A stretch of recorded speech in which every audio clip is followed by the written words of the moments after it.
আপনি একজনকে থ্রেট দিলেন, টেক্সট মেসেজ দিলেন যে I'll kill you, I'll hit you, এরকম যে কোনো থ্রেট, উস্কানিমূলক কথাবার্তা, শারীরিক মারধর সবগুলি ডোমেস্টিক ভায়োলেন্সের অন্তর্ভুক্ত। স্বাগতম বাংলা ওয়ান টেলিভিশনের বিশেষ আয়োজন বাংলা টাউনে। সাথে আছি আমি সাহেল আহমেদ। আজ আমরা কথা বলবো এমন এক বিষয় নিয়ে যেটা অনেক সময় পারিবারিক ঝগড়া বলে এড়িয়ে যায়, কিন্তু বাস্তবে যা একজন মানুষের জীবন, স্বাধীনতা, এমনকি ইমিগ্রেশন স্ট্যাটাস পর্যন্ত ঝুঁকিতে ফেলতে পারে। আজকের বিষয় ডোমেস্টিক ভায়োলেন্স।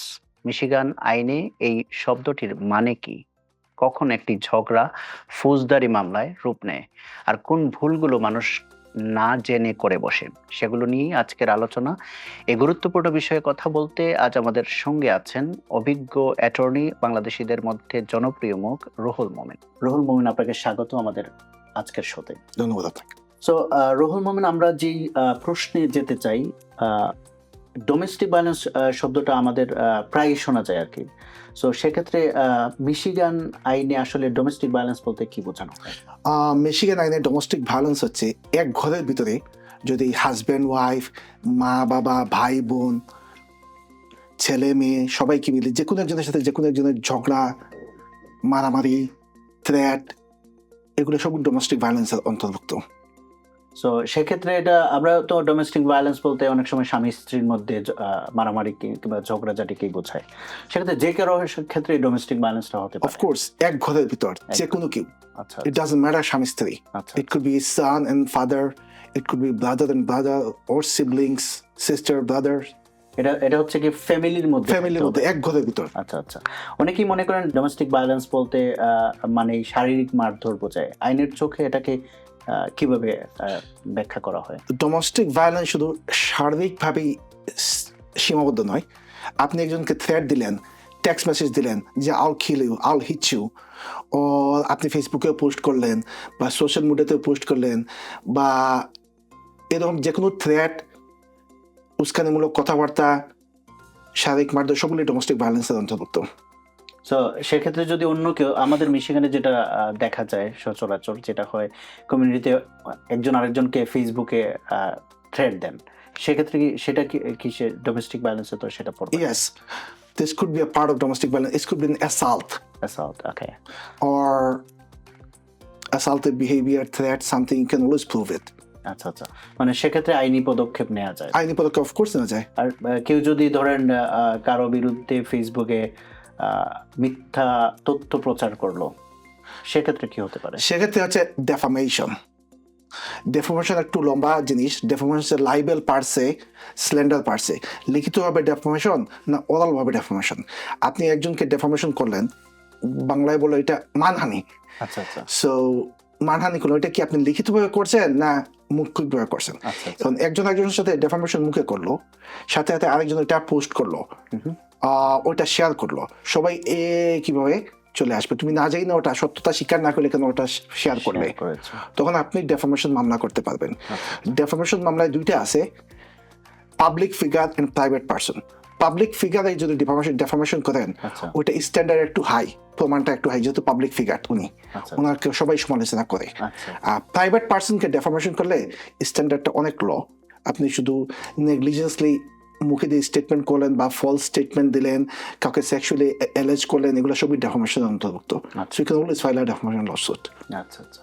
সো ঝগড়া, হুমকি, গালাগালি বা টেক্সট মেসেজ বলেন, এসব কি ডোমেস্টিক ভায়োলেন্স মামলায় প্রমাণ হিসেবে ব্যবহার হতে পারে? Of course, everything is evidence. আচ্ছা আচ্ছা। সো মিশিগানে পুলিশ যদি কোনো বাড়িতে ডোমেস্টিক ভায়োলেন্স কল পায়, সাধারণত তারা গিয়ে কি করে?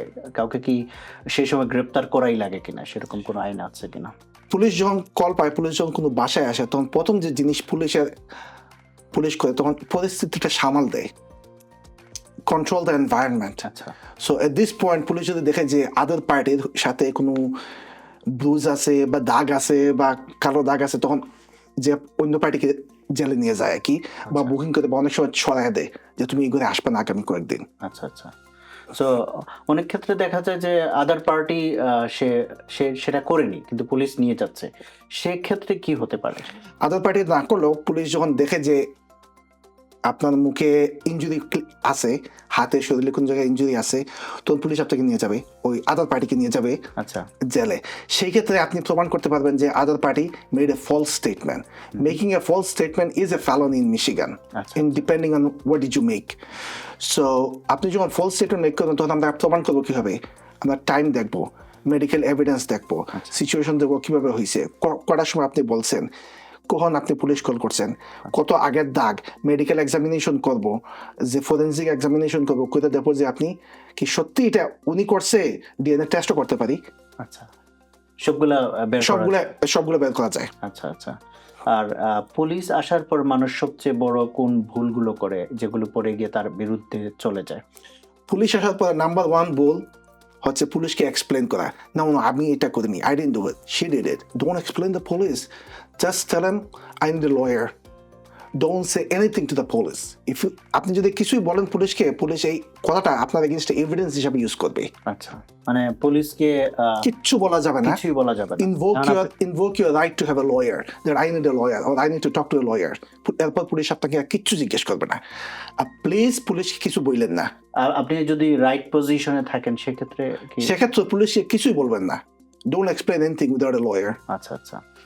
আর আপনি কি আমাদের সহজভাবে বুঝাবেন যে ক্রিমিনাল কোর্ট প্রসেসটা আসলে মানে কি, আর অ্যারেঞ্জমেন্টটা থেকে শুরু করে পরের ধাপগুলো কি কি হয়?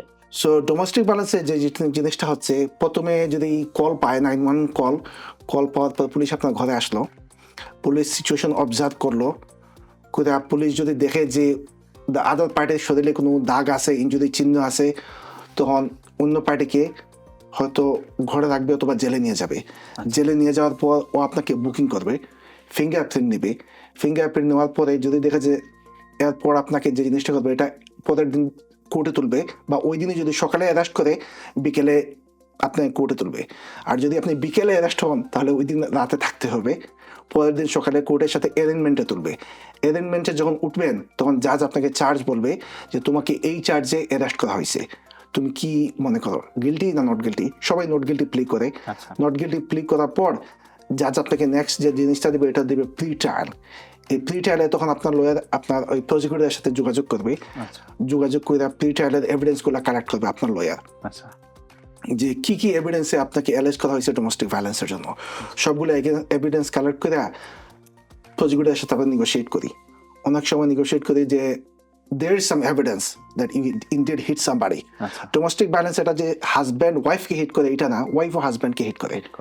এটা কন্টিনিউ আমাদের কাছে কেস আসে এরকম যে ওয়াইফও মারতেছে হাজব্যান্ডকে। So it could B either way. So আপনার এভিডেন্সের উপর আমরা দেখবো কি আছে, তখন বিভিন্ন সময় আমরা দেখবো যে আপনার এভিডেন্স এগেইনস্টে আপনার এভিডেন্স খুব বাজে আছে, তখন একটা প্লি ডিল নেই। হাওয়ার প্লি ডিল নেওয়ার আগেও আমাদের অনেক সতর্ক থাকতে হয় অনেক সময় যে ইমিগ্রেশন কনসিকুয়েন্সটা কি। আপনার যদি গ্রিন কার্ড হয় তাহলে যে কোনো প্লি ডিলে আপনাকে immigration consequence could be serious. আপনার সিটিজেনশিপ ডিনাই করতে পারে, অথবা আপনি এমন এক প্লি ডিল দিলেন দেখা যায় যে আপনি ডিপোর্টেবল হয়ে গেলেন। It could be your not deportable হয়ে গেলেন। সো যে কোনো প্লি ডিল নেওয়ার আগে একজন ভালো আইনজীবীর সাথে যোগাযোগ করবেন যে আমি কি সত্যিই প্লি ডিল নিব, এবং এই প্লি ডিলের কনসিকুয়েন্সটা কি। এই প্লি ডিলের কনসিকুয়েন্সটা হচ্ছে it could be serious consequence for immigration, it could be serious consequences for your future employment or job. আপনার যদি এটা ইমিগ্রেশনে এটা সিরিয়াস বলে এই জন্য যে এটা হচ্ছে আপনার মরাল ক্যারেক্টারের উপর প্রতিফলন ঘটায়, কি reflect on moral character. So domestic ভায়োলেন্সে এরপর প্লি ডিল গেল, প্রসিকিউটরের সাথে যদি আমরা ভালো প্লি ডিল পাই তাহলে কেসটা এখানেই সেটেল শেষ। আর যদি প্লি ডিল না পাই তখন আমরা ট্রায়ালে যাই। ট্রায়ালে গিয়া আমরা ফুল ট্রায়াল করি এবং জুরি ডিসাইড করে who is responsible or who is at fault. Jury হচ্ছে গিয়ে লাস্ট স্টেপ। ইয়েস। আচ্ছা, সো সেই ক্ষেত্রে যদি এখানে ধরেন কেউ একজন গ্রেপ্তার হলেন ডোমেস্টিক ভায়োলেন্সে, তার এখানে কেউ নেই, উনি জেলে আছেন, ওনার ক্ষেত্রে কি ঘটতে পারে? ওনার ক্ষেত্রে গভর্নমেন্ট আপনাকে একজন লয়ার দিবে, গভর্নমেন্টের খরচই। সো এই লয়ার আপনাকে বন্ড হবে বা বেল হবে, বেলের পর আপনি চলে আসবেন। এরপর আপনি ডিসাইড করবেন আপনি প্রাইভেট লয়ার হায়ার করবেন না গভর্নমেন্টের লয়ার সাথে যান। আপনার অপশন আছে, আপনি প্রাইভেট লয়ার হায়ার করতে পারেন, অথবা গভর্নমেন্ট যে ফ্রি লয়ার দিছে ওই ফ্রি লয়ারের সাথেই যাইতে পারেন। তো free lawyer he has other cases, he can not give you too much time on one cases. আচ্ছা আচ্ছা সো সার্ভিসটা এরকম কিছুটা হয় আর কি। আচ্ছা আচ্ছা, মানে একটু ঝামেলা পোহাতে হয় আর কি। একটু ঝামেলা পোহাতে হয় এবং he will deal very easily. আচ্ছা He will not ask you what is your immigration consequences is. আচ্ছা, He will not look over all those. মানে ফ্রি মানে হচ্ছে ফ্রিতে যেটা করে আর কি মানুষ, এটাই আর কি। যেটা। আচ্ছা, যাই হোক, আরেকটা জিনিস কিছু ক্ষেত্রে দেখা যায় যেটা ঘটে থাকে প্রায় সময়, একজন নিজেকে নিজে আঘাত করে অন্যজনের বিরুদ্ধে অভিযোগ করার জন্য। এ ধরনের ঘটনা কতটা ঘটে? আপনি তো এই মানে এই প্র্যাকটিসে আছেন, এবং আইন এটাকে কিভাবে দেখে আসলে? So এই ধরনের ঘটনা আসলেই ঘটে। So making a police report by itself is a felony if we can prove it. And it is provable. The thing is, আপনি যদি আপনাকে নিজেকে জখম করে বলেন, পুলিশে কল করে বলেন যে আমার হাজবেন্ড বা আমার ভাই, আমার মা, আমার ছেলে আমাকে আঘাত করছে।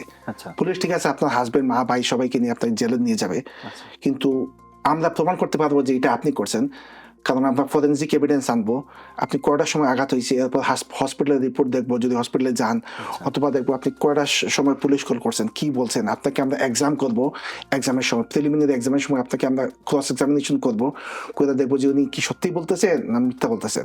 সাধারণত ক্রস এক্সামিনেশন সময় অনেকগুলো মিথ্যাই চলে আসে, কারণ আমরা বিভিন্ন অ্যাঙ্গেল থেকে আপনাকে কোয়েশ্চেন করবো যে ফলস পুলিশ রিপোর্ট দিতেছে, তখন ওগুলো আমরা প্রমাণ করতে পারবো যে এটা ফলস। ফলস পুলিশ রিপোর্ট যখন ফলস পুলিশ রিপোর্ট যখন দিবেন, আমরা যদি প্রমাণ করতে পারি ফলস রিপোর্ট, তখন প্রসিকিউশন আপনাকে আসবে চার্জ করতে making a false police report. It could be a misdemeanor, it could be a felony. আচ্ছা আচ্ছা, সো মিথ্যা অভিযোগ দিলে আপনিও ফেঁসে যাওয়ার সম্ভাবনা থাকে। অফকোর্স। আচ্ছা আচ্ছা, সেক্ষেত্রে যে যাদেরকে জেলে নেওয়া হয়, একদিন সে জেলে থাকলো কিংবা তার উপর একটা ফেলনি চার্জটা হয়ে গেল, তার ক্ষেত্রে কি হয়? আমরা যদি প্রুভ করতে পারি এটা ফলস পুলিশ রিপোর্ট, তখন তার কেস ডিসমিস। আর একদিন জেলে থাকবে, উনি যদি উনি যদি টর্ট মামলা করতে পারেন, থার্ড পার্টি সিভিল মামলা, বিকজ আমি জেলে গেছি এই গেছি, of course she can do it, but depending on other party has to have money to collect the money. আচ্ছা আচ্ছা আচ্ছা, সেক্ষেত্রে হচ্ছে গিয়ে ফেলনি ডিসমিস হয়ে গেলে উনি যে ক্ষতির সম্মুখীন হলেন সেটা হচ্ছে নির্ধারণ করে আদার পার্টি যদি করে, আদার পার্টি যদি টাকা পয়সা থাকে, আমরা যদি সু করলাম আদার পার্টিকে, এখন দেখা যায় যে আদার পার্টি কোনো টাকা পয়সা নাই, তাহলে এটা রিকভার করবো কিভাবে? আমরা জাজমেন্টও পাইলে উনার against, for example, 10,000, 15,000, 20,000. Now I have to collect this money. If the other party doesn't have any asset, doesn't have any job, doesn't have any real estate, then this collection is tough. Other party যদি free থাকে তাহলে তো আর এই মামলা dismiss এমনিতেই হয়ে যাবে। যাই হোক, সো ডোমেস্টিক ভায়োলেন্স মামলাগুলো কেন ইমিগ্রেন্ট, আমরা যারা অভিবাসী আছি, আমাদের জন্য কেন এত মানে বিপজ্জনক? ইমিগ্রেন্টদের জন্য এটা অনেক বিপজ্জনক, কারণ আপনি যদি গ্রিন কার্ড হন তাহলে এটা আপনার মরাল ক্যারেক্টারের উপর রিফ্লেক্ট করে। এর মানে সিটিজেনশিপের সময় আপনাকে জিজ্ঞেস করতে পারবে, have you ever been convicted of domestic violence? If you say yes, then you are denied of citizenship, because সিটিজেনশিপের একটা রিকোয়ারমেন্ট হচ্ছে আপনার হাই মরাল ক্যারেক্টার থাকতে হবে। আচ্ছা, of course. So any type of misdemeanor, any type of plea you take after the domestic violence, you must consult with an expert lawyer to find out is there any immigration consequences of the charge. অনেক ক্ষেত্রে দেখা যায় যে domestic violence মামলাগুলো আমাদের ইমিগ্রেন্টদের জন্য বিপজ্জনক হয়ে ওঠে, সেটার কারণটা আসলে ব্যাখ্যা যদি করেন।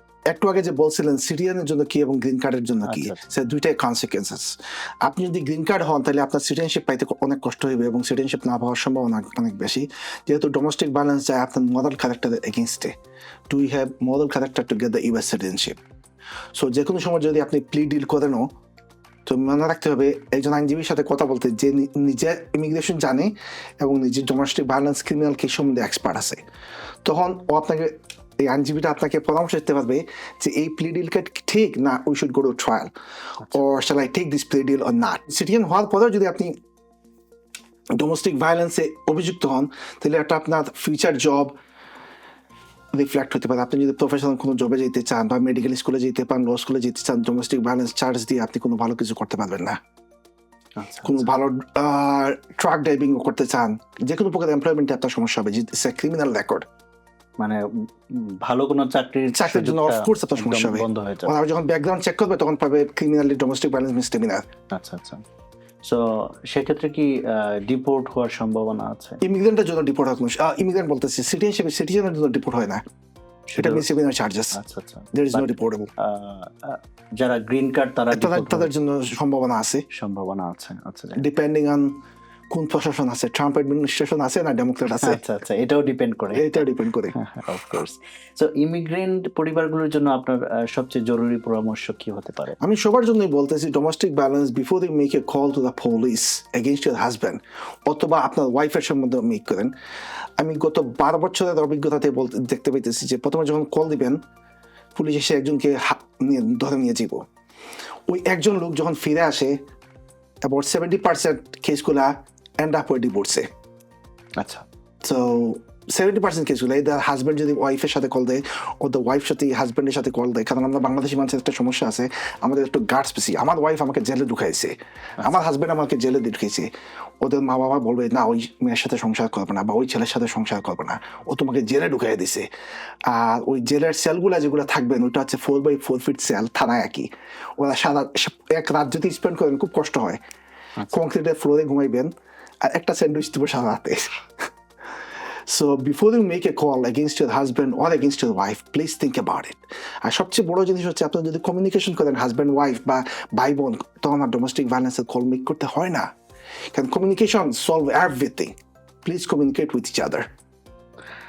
ঠিক আছে, আপনার ধরেন এই সব বিষয় নিয়ে ডোমেস্টিক ভায়োলেন্স যে কেসগুলো, এইসব বিষয়ে কখন একজন আইনজীবীর সাথে যোগাযোগ করা উচিত আর কেন শুরুতেই লিগ্যাল অ্যাডভাইস নিয়ে এত গুরুত্বপূর্ণ হয়ে ওঠে? Immediately you need to talk to a lawyer, কারণ আপনি যখন ইমিডিয়েটলি লয়ারের সাথে যোগাযোগ করবেন, লয়ার তখন আপনার এভিডেন্সগুলো কালেক্ট করা শুরু করবে, প্রসিকিউটরদের সাথে ডিল করা শুরু করবে, আপনি কোথায় আছেন বা ডোমেস্টিক ভায়োলেন্সের চিন্তা আপনার মাথায় আসতো, তখন আপনার সাথে সাথেই লয়ারের সাথে যোগাযোগ করতে হইব। ঠিক আছে, ধন্যবাদ জনাব রুহুল মুমিন আপনাকে আমাদেরকে সময় দেওয়ার জন্য। ধন্যবাদ আপনাকে। দর্শক, আজকের আলোচনা থেকে একটা বিষয় পরিষ্কার, ডোমেস্টিক ভায়োলেন্স কোনো হালকা বিষয় নয়, আর ভেতরের ব্যাপার বলে এড়িয়ে যাওয়ার কোনো সুযোগই নেই। ভুল কথা, ভুল সিদ্ধান্ত বা ভুল সময়ের নীরবতা একজন মানুষের পুরো জীবন বদলে দিতে পারে। দেখা হবে আরেকটি নতুন পর্বে, সেটাও হবে আপনার জন্য। আজকের মতো এখানেই শেষ করছি। ততক্ষণ পর্যন্ত ভালো থাকুন, সুস্থ থাকুন, আর মিশিগানের প্রথম পূর্ণাঙ্গ টেলিভিশন বাংলা ওয়ানের সঙ্গেই থাকুন। ধন্যবাদ।